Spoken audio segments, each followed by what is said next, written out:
Menak Yakut babak belur diserang habis-habisan. Ngabalin langsung turun tangan beri peringatan keras. Jadi gini ya, pertama saya anggota Banser, dan di Banser kita dididik militer, jadi kita punya jiwa korsa.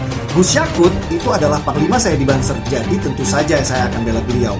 Meski saya juga perlu kritik, karena menurut saya pemilihan diksi beliau memang kurang bijak, sehingga memberikan celah bagi musuh politik untuk menggoreng sampai gaduh seperti ini. Setelah saya simak lagi videonya, ternyata Gus Yakut tidak mengatakan satupun kata azan. Tidak ada satupun kata azan. Yang beliau maksud adalah penyalahgunaan toa. Misalnya pengajian anak-anak bersuara parau yang disembur sama toa di waktu orang-orang istirahat. Jadi Gus Yakut tidak sedang membandingkan suara azan dengan suara anjing menggonggong. Lalu siapa yang membandingkan suara azan dengan suara anjing menggonggong? Yaitulah musuh-musuh politik tadi, yang akhirnya membuat kalian semua itu marah ke Gus Yakut karena termakan gorengan tadi. Kedua, kalau saja yang bicara itu kawan mereka, misal Rizik yang bicara seperti itu, garansi 100% mereka tidak akan marah. Rocky Gerung jelas-jelas menista kitab suci, Al-Quran, Injil, dibilang fiksi, hayalan, mereka tidak marah. Karena kawan, Abdul Somad jelas-jelas menista agama Kristen, menyebut di salib ada setan, ada jin kafir, mereka tidak marah. Karena kawan, jadi yang kalian harus pahami, sumber gaduh bukan di pernyataan Gus Menteri, sumber gaduh adalah di musuh-musuh politik Gus Menteri yang menggoreng dan memelintir pernyataan Gus Menteri sampai akhirnya kalian semua ikut marah. Supaya kalian paham bahwa semua ini politik, yang mereka sasar itu bukan Gus Yakut, yang mereka sasar itu Jokowi. Lihat saja berita hari ini, 212 sudah mengancam akan melengsarkan Jokowi jika tidak pecat Gus Yakut. Jadi bullshit lah semua, mereka tidak pernah peduli sama azan. Yang mereka inginkan adalah melengsarkan Jokowi. Yang sayangnya Gus Menteri memberikan amunisi. Karena sebenarnya dalam instruksi itu sangat jelas sekali.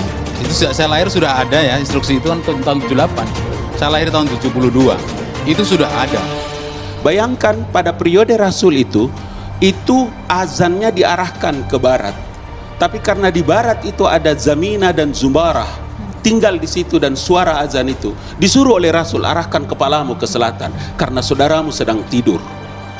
Di mana logikanya? Peradaban itu Pak, itulah peradaban itu yang dibangun oleh the founding father kita dengan nilai-nilai dasar Pancasila. Tapi perkembangan budaya kota, transformasi masyarakat yang semakin padat di Indonesia ini, khususnya misalnya kota-kota besar, Jakarta saja itu sudah 4.000-an masjid, dan setiap masjid itu punya speaker luar 4-8 atau minimal 2.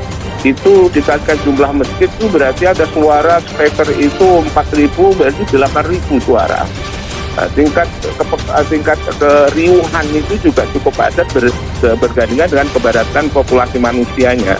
Dan ini memerlukan waktu istirahat, karena kerja manusia itu di kota-kota dengan daerah di pedesaan itu tidak.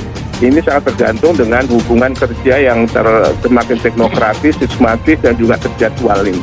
Karena itu saya kira memang nanti pelaksanaannya secara bertahap mungkin kota dan kemudian daerah. Jadi peran DM ini saya kira lebih bersifat partisipatif. Ada waktu di mana manusia itu sempat merenungkan waktu dan kehidupannya, itu satu. Kalau ketentraman dan kedamaian itu akan menghadirkan segenap konsep pengamanan, konsep-konsep yang bersifat pendekatan hukum dan seterusnya itu. Tenaga ahli utama kantor staf presiden atau KSP Ali Mokhtar Ngabalin turun tangan membela Menteri Agama atau Menak Yakut Khalil Qaumas yang saat ini sedang diserang habis-habisan lantaran disebut membandingkan suara azan dengan suara anjing. Ngabalin menegaskan Menak Yakut mustahil melakukan hal itu sebab dia berasal dari keluarga muslim yang taat. Tidak mungkin Gus Yakut mendiskreditkan azan, mana mungkin dia anak ulama, dia Gus itu. Tidak mungkin dia itu orang baik, itu anak kiai.